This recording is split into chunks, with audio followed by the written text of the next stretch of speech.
ताज्या बातम्यांसाठी महान करेला सबस्क्राइब करा आणि बेल आयकॉनला क्लिक करा। प्रभाग 2 मधील नागरिकांनी शिवशाहू विकास आघाडीच्या पाठीशी राहावे, परवेज गैबान यांचे कृष्णानगर येथील सभेत आवाहन। वडिलांच्या वारसा हक्काने नाही तर कर्तृत्वावर केलेली विकास कामे जनतेच्या प्रत्येक अडचणीवेळी खंबीरपणे उभे राहिल्यामुळेच मी निवडणुकीला उभा आहे। कोविड काळापासून घरोघरी मदतीचा हात पोहोचवणारा हा परवेज गैबान आहे। जीवाची पर्वा न करता कोरोना काळात प्रभागातील नागरिकांचे जीव वाचवण्यासाठी धडपडलोय, त्यामुळेच निवडणुकीला उभा राहिलो आहे, असं मत परवेज गैबान यांनी कृष्णानगर येथील सभेवेळी व्यक्त केले।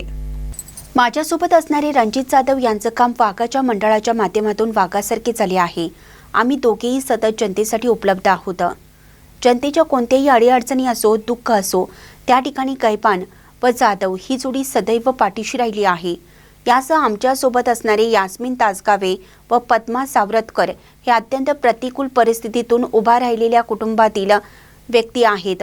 उमेदवारी देताना पैसेवाले उमेदवार पाहिले नाहीत तर प्रभागासाठी झटणारे, जनतेची कामं करणारे आणि जनतेसाठी तळमळ असणारे उमेदवारच आम्ही निवडले आहेत। ते निष्कलंक व स्वच्छ चारित्र्याचे असल्याने आम्हाला उमेदवारी मिळालेली आहे। माझी मतदारांना नम्र विनंती आहे की येणाऱ्या काळामध्ये अनेक प्रलोभने, जातीपातीची भांडणं लावण्याचा प्रयत्न विरोधकांकडून केला जाईल, परंतु अशा कोणत्याही आमिषाला अथवा अफवांना बळी न पडता प्रभाग क्रमांक 2 मधील नागरिकांनी खंबीरपणे शिवशाहू विकास आघाडीच्या उमेदवारांच्या पाठीशी राहून त्यांना विजयी करावं आणि कब्बशी या चिन्हासमोरील बटन दाबून परवेज गैबान, रणजित जाधव, पद्मा सावरतकर व यास्मिन तासगावे उमेदवारांना विजयी करून इचलकरंजी महानगरपालिकेच्या पहिल्या सभागृहामध्ये त्यांना जाण्याची संधी द्यावी, असं आवाहन परवेज गैबान यांनी केलं आहे। महानकरी न्यूजसाठी संतोष पाटील, इचलकरंजी।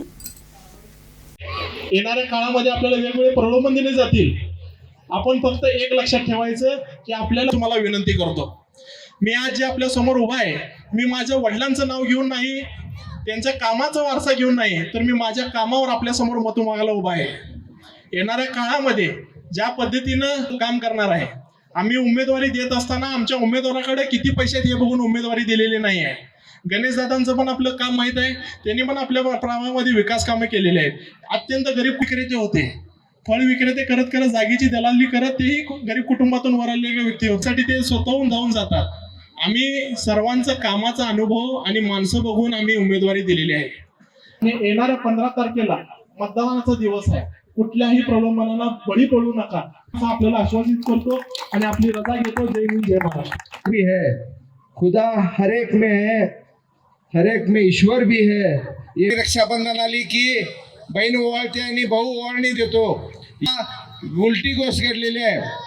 आम्ही इलेक्शनला उभारलोय आणि आमची बहीण पूनमताईनं आम्हाला, माझ्या भगिनी पद्माताई सावरतकर, यास्मिनताई तासगावे सर्वांच्या मनापासूनचा आभार। या सर्वांनी आम्हाला पाठिंबा दिला। खरं तर मातापेटीवाली लोक मताला